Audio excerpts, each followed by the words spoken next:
From 8 News Now, this is Politics Now with Steve Sebelius and Patrick Walker.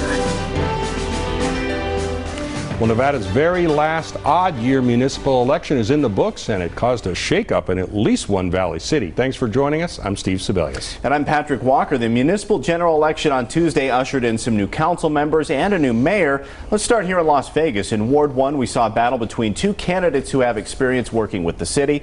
In the end, Brian Knudsen won. Outgoing Councilwoman Lois Tarkanian, her seat with a 6-point victory over Robin Munier. And it was a special election in Ward 2 to fill the vacancy created by Steve Soroka's sudden resignation earlier this year. Former Assemblywoman Victoria Seaman cruised to a victory with 40% of the vote in an 8-candidate field. Crime seems to be a major issue, and I just can't wait to roll up my sleeves and work with some of the new council members, the council members there, and the mayor to get things done for Ward 2. Another former Assemblywoman squeaked out a victory after a back-and-forth evening. Olivia Diaz defeated Melissa Clary 51-49 to earn the Ward 3 seat currently held by Bob Coffin.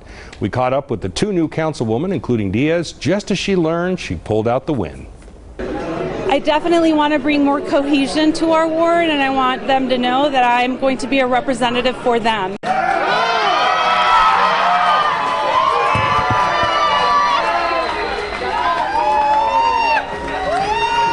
Some happy people there. Well, there was one race in North Las Vegas. Incumbent Richard Cherchio held on to his seat after cruising to an easy victory. And a shakeup in Boulder City. All three incumbents trying to hold on to their seats were voted out. City Council newcomer Kiernan McManus defeated current Mayor Rod Woodbury 54-46, and newcomers Claudia Bridges and James Adams unseated incumbents Rich Schuman and Peggy Levitt in the at-large City Council race. So I went down there to see what people were saying about the changes.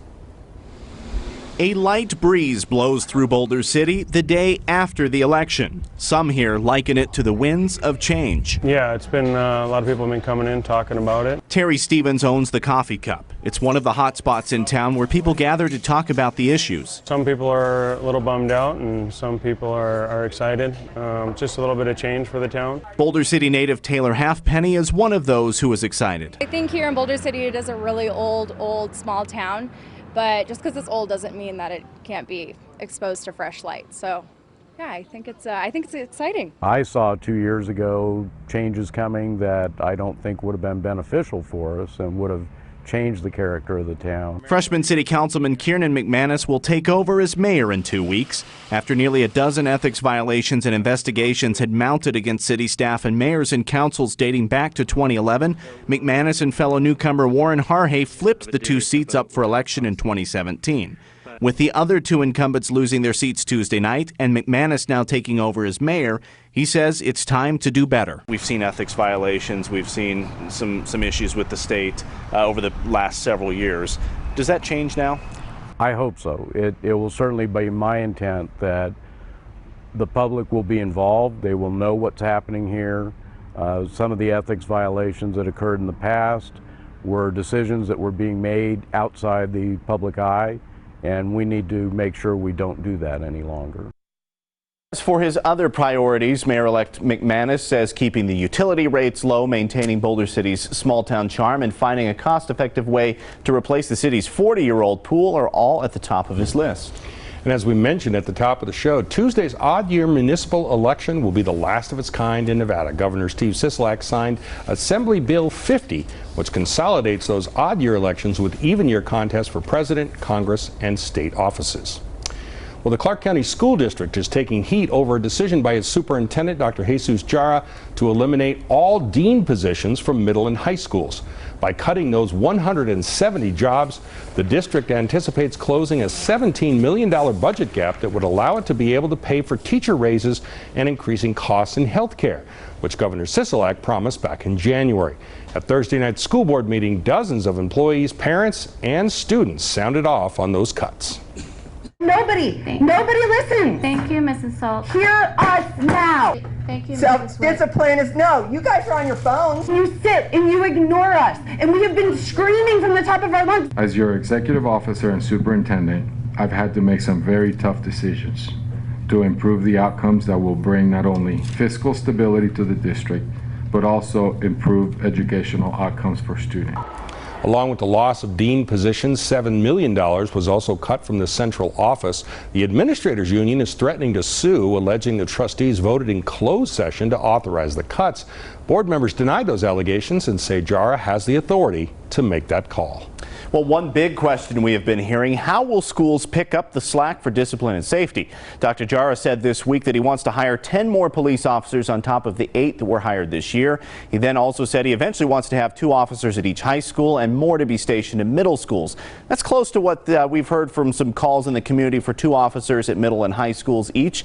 Through public information estimates, I can show you public information and estimates. I can show you what the latter of those 2 scenarios are and why they wouldn't really be feasible in the next few years. So, all right, let's pull up the chalkboard and do the math. A first-year police officer costs the district roughly $81,000. The biggest chunk of school safety money comes from Senate Bill 551 to the tune of $8.3 million this coming school year.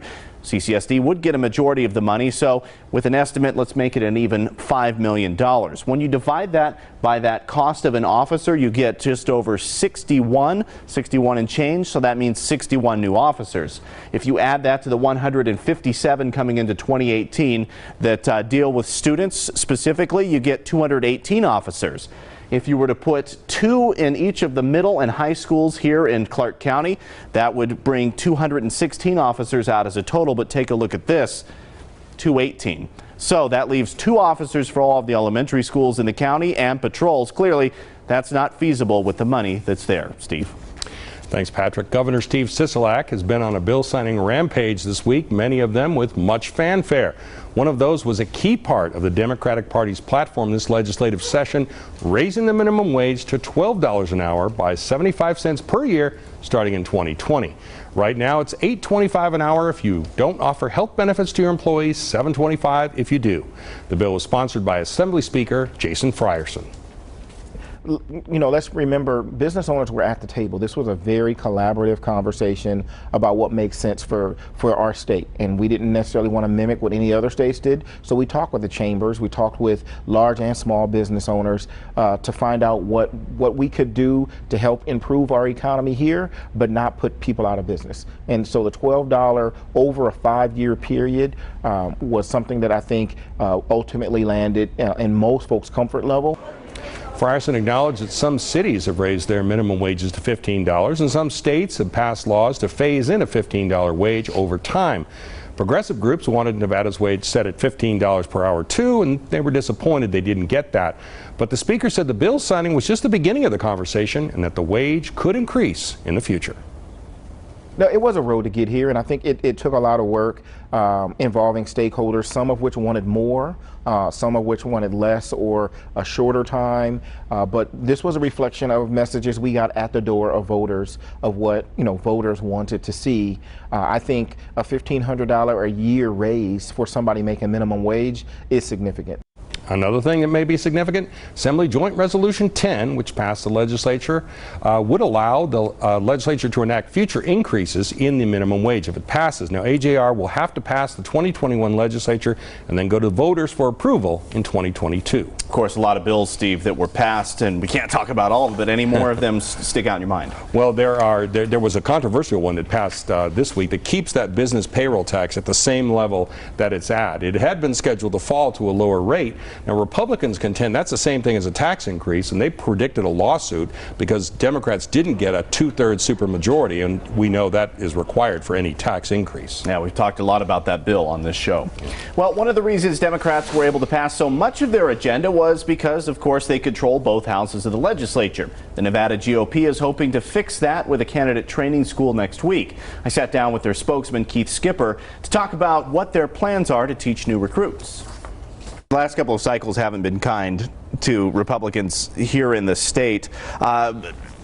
Is the party looking to, I don't know, I guess just better prepare candidates for what they're going to see out there? Is it a new look? Kind of what is the party looking at from that perspective? Sure, yeah. I mean, a lot of people think that they can run for office, and that's admirable. And if you think you can run for office, you should come to this school. But the problem is a lot of these folks get in, they don't know what exactly they're in for. They don't know that, that they need to be on the phones trying to raise money from their family and friends. They don't know that they need to be in the 100-degree weather hitting doors and talking to voters. They don't know exactly how to communicate what their message is. And so there's a big problem with that. That's something, and that's something that everybody, when I first got in the business, I didn't know how to talk to the press. I didn't know how to fund. It's something that everybody that's new to the business goes through. It's a growing pain of sorts. And so we realize we need to get them, those tools. But at the same time, we also need to kind of hold these candidates accountable. We need to make sure that we do have candidates that understand the work and are willing to put in the work. We need candidates who are ready to hit the ground running, who are willing to go out there in that 100-degree weather and talk to voters. And so that's why we're excited to get this going, and then we're going to unveil a new program there called the Battle-Born Candidates Program, which is an accountability measure. It holds us accountable to make sure that we're supporting them in ways that will get them across the finish line, but it also holds the candidate accountable to make sure they're doing what they need to do to win. And as they move up the ladder, there's 4 tiers. As they move up each tier, they get new support from the party. And it can be as simple as hiring a staff. It can be as simple as putting together your campaign plan, putting together your budget plan. And so we're very excited about this. We think that as we equip candidates this early, that they're going to be able to really put themselves in a great position to win next year. Well, the Nevada GOP is holding that program Saturday, June 22nd, a week from today. We've put the information on the candidate school on our website, including how to sign up if you think you're interested. It's LasVegasNow.com. Coming up, deporting those who've served our country in uniform. ICE doesn't even know how many veterans they have deported. Surprising details from a GAO report and how some members of Congress are hoping to fix it. Stay with us. This Father's Day, repay Dad with a buffet and a free beer at your neighborhood Boyd Gaming properties this Sunday, June 16. Enjoy all his favorites, plus the first cold one is on us. After you fill up, have fun and earn 11 times unlimited points on reels and video poker. More points means more cash back, more free play, and more dining. So this Sunday, head down to Aliante, the Orleans, Gold Coast, Suncoast, Samstown, Fremont, or Main Street Station and get more. See Be Connected Club for buffet locations and details. 1 in 4 children need some type of corrective lenses. Eye Care for Kids is a local nonprofit that provides eye exam and eyeglasses to low-income students. Last school year, we served over 8,000 kids with eyeglasses, and we need your help to reach more. Learn how you can help. Visit eyecareforkids.org. Help give a child the gift of sight. Brought to you by our community pride partners, NV Energy, Finley Automotive Group, Southwest Medical, part of OptumCare, and Nevada State Bank. Las Vegas is home to thousands of veterans and active military personnel, and many of them need our help. Walker Furniture's Help for Heroes will provide much-needed specialized furniture to 12 local veterans. If you know of a veteran in need, send a letter and tell us their story. These men and women gave so much, they deserve our gratitude and our support. It's your chance to help a veteran receive furniture that best serves their needs. And Walker Furniture's chance to say thank you.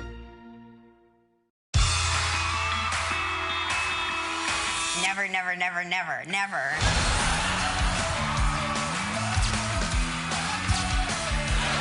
I like Anderson Cooper's giggle. That to me Today you look like a cute little teapot. Daddy, you look short and stout. Monday at 9 on 8 News Now. Welcome back to Politics Now. A new report found immigration authorities aren't following their own rules when dealing with military veterans. ICE says it also doesn't know how many veterans have been deported. ICE is supposed to give special considerations to veterans during deportation proceedings, but a review by the Government Accountability Office found ICE has not been following its own rules and it's not tracking those who qualify. Congresswoman Susie Lee, of course, from here in Nevada, who sits on the House Veteran Affairs Committee, says veterans may suffer from PTSD and they deserve treatment instead of punishment. Some of these men and women are committing domestic violence, for instance, so making sure we're providing them with the support services that they need. Well, ICE agreed to more training for officers and agents, and on Capitol Hill, some lawmakers are working to create a permanent solution. I asked our Washington, D.C. Bureau correspondent Alexandra Limon what those plans are. One of the things that's happening is that a small group of lawmakers introduced a bill that would actually prevent veterans from being deported, with some exceptions for people who have committed some really serious crimes like murder, rape, or terrorism. So we'll have to wait and see whether that bill picks up enough support to pass. Speaking of immigration, the administration has said that the record number of asylum seekers are coming to the southern border.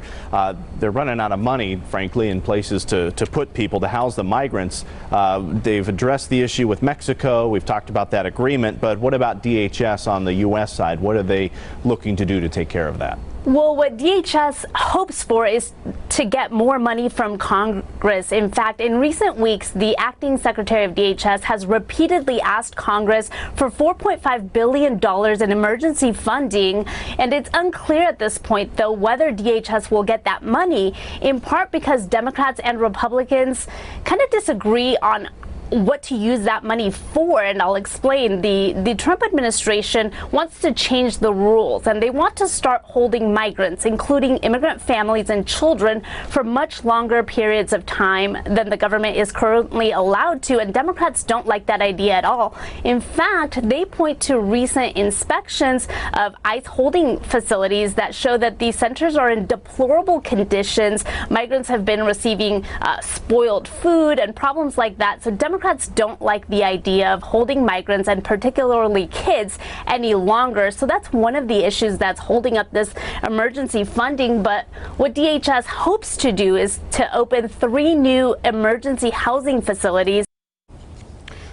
Well, up next, major changes at the school district.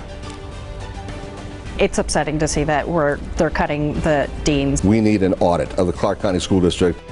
Our face-off panel weighs in on the surprise move of getting rid of those deans. That's next on Politics Now. Plus, the first poll of the presidential race here in Nevada. Who came out on top? And a second-place finish that may be unexpected. A complete listing and description of 8 News Now's programming for children 16 and under is available for viewing online at fcc.gov.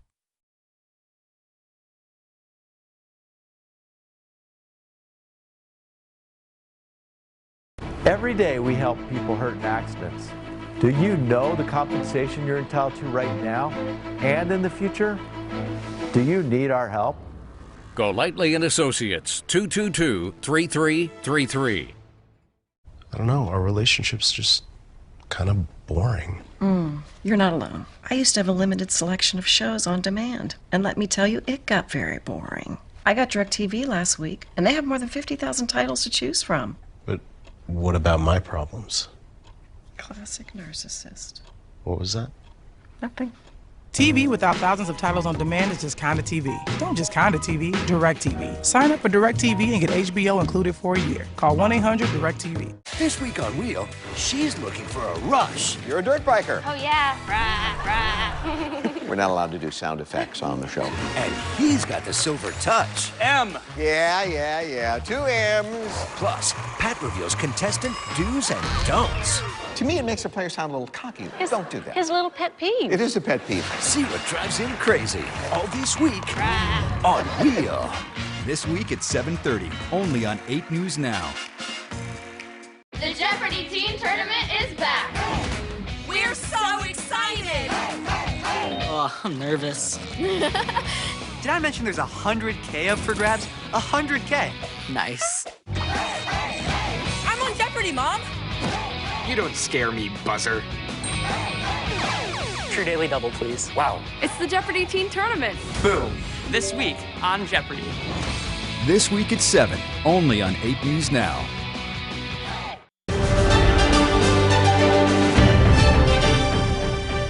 Well, we told you earlier in the show about cutting 170 deans in the school district. Has a lot of people angry, including our face-off panel. Here's KXNT radio host Alan Stock from the right and Battleborn Progress Deputy Director Maria Teresa Lieberman from the left.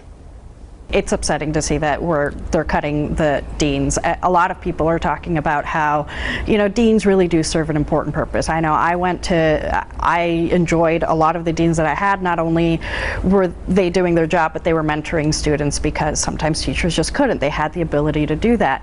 And they really were mentors and sort of community mentors for the school's community. And it's upsetting to see that now being cut. And I think also what's troubling is the process. The fact that it was just done kind of just out of nowhere. People really didn't see it coming, and now the effects are now you have that gap of who's going to take this on. And I know that there have been talkings about who's going to take that on, but I think you're going to have to see a lot of now teachers are going to be upset that maybe they have to take on some of the responsibility, even though it's been said that it won't happen. But in reality, we know how sometimes it happens at jobs. I agree with you 100%. I mean, I'm going to tell you right now, it's going to absolutely throw a greater burden on counselors, administrators, and teachers. They can say no, but that's a lie. They've been saying things all along. First of all, let me just say, we need an audit of the Clark County School District. We have all been agreeing to that and saying that, liberal, conservative, Democrat, and Republican for years, and why the governor and the Attorney General and those are not taking those steps to get an audit of the Clark County School District, which I'm questioning what's been going on with it from the beginning, is amazing. Two,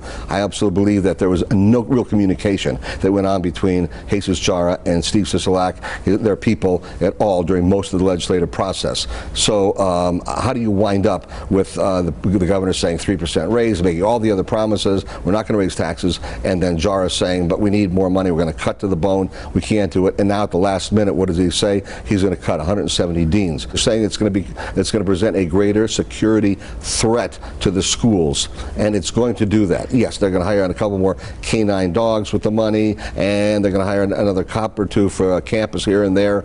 Okay, meanwhile, the schools that were built a long time ago still have multiple entrances. They're still not making them any safer. They should have been doing this for years. I've been harping about this all year long. They're not doing it. Schools are still not going to be safer in August, September when they reopen. And if your kids are going to a public school in Clark County School District starting this fall, you ought to be hopping mad about what's going on, and you ought to be letting everyone know about just how mad you are. I think you will see that change. I think you're going to see a lot more sort of infighting between the different unions that make up from your support staff unions to your teacher unions to your administrator unions. I think this is going to be a uniting factor for all of them that serve different purpose in our schools to actually go against the school district. I think the school district has sort of enjoyed seeing the different unions fighting amongst each other, but I think this last move has proved to them that now we are here to pick up the pieces. You can also watch Alan and Teresa debate a Nevada caucus poll that Patrick will tell you about in a minute, and the voting bills being signed by Governor Sisolak this week. That's all on LasVegasNow.com. Look for political news under the News tab. Patrick? Steve, this is The Race Now, where we keep you updated on the 2020 presidential election here in Nevada. 2020 Democratic candidate Congressman Eric Swalwell had a forum on ending gun violence in Las Vegas Wednesday. Swalwell says he was inspired by how Nevada voters passed the red flag gun legislation. Say that fast. He said also that he will be announcing his gun violence prevention plan next week. Another presidential candidate, California Senator Kamala Harris, has been campaigning in Las Vegas this weekend. She went to a rally with McDonald's workers over forming a union on Friday. She is also holding an immigration roundtable and going to several meet and greets later tonight. And the first poll of likely Democratic presidential caucus goers in Nevada is out, and Joe Biden has a pretty large lead. Biden came up with 36% of the support. He had nearly half of the support of voters who said that they were either moderate or conservative Democrats. Senator Elizabeth Warren was second at 19%. Bernie Sanders came in third with 13%. The top issue listed was overwhelmingly health care, followed by the environment and then immigration. So, Steve, any surprises in the poll, and really is Joe Biden's lead too insurmountable?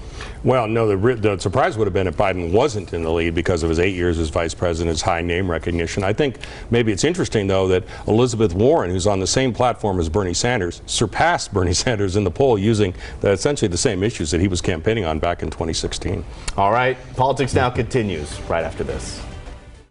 You know when you're you're at Ross and you find at a price that has you like, okay, that's yes for less. Say yes to the latest spring trends at 20 to 60% off department store prices every day. At Ross, yes for less. Are you ready for more? Come in today and start your free week of unlimited classes. All classes, all clubs, all week. It's all free. Start your free week today. Some people say personal injury claims are all about the money. Guess what? It is about the money. The money needed by clients to get their lives back together. Golightly and Associates, 222-3333. The Internet, an integral part of our information, entertainment, and business world. Unfortunately, the global impact of cybersecurity is an ever-present and growing issue. Internet Threats, an 8 News Now Community Pride special, will explore and identify how people, companies, and our community can protect themselves. Internet Threats, Friday, June 28th at 6:30. Brought to you by our Community Pride partners, NV Energy, Findlay Automotive Group, Southwest Medical, part of Optumcare, and Nevada State Bank. The Jeopardy Teen Tournament is back. We're so excited. Oh, I'm nervous. Did I mention there's 100K up for grabs? 100K. Nice. I'm on Jeopardy, Mom. You don't scare me, buzzer. True Daily Double, please. Wow. It's the Jeopardy Teen Tournament. Boom. This week on Jeopardy. This week at 7, only on 8 News Now. You know when you're at Ross and you find that perfect spring dress at that oh yeah price? Yes! That's yes for less. Score the latest spring dresses at 20 to 60% off department store prices every day. At Ross, yes for less. In this week's What to Watch, we're telling you what we're keeping an eye on next week. A school safety conference at the M Resort from July 17th to the 19th. It will bring together city officials, administrators, businesses, and others. Given all the attention that school safety is getting, we'll be keeping an eye on that to see what comes out of it. And tomorrow, of course, Father's Day. So call your dad and wish him a happy day. And there's a record amount of spending on Father's Day expected this year. Get out your plastic as well. Yeah, that's our show. Thanks for watching Politics Now. We'll see you next week. Have a great Western weekend.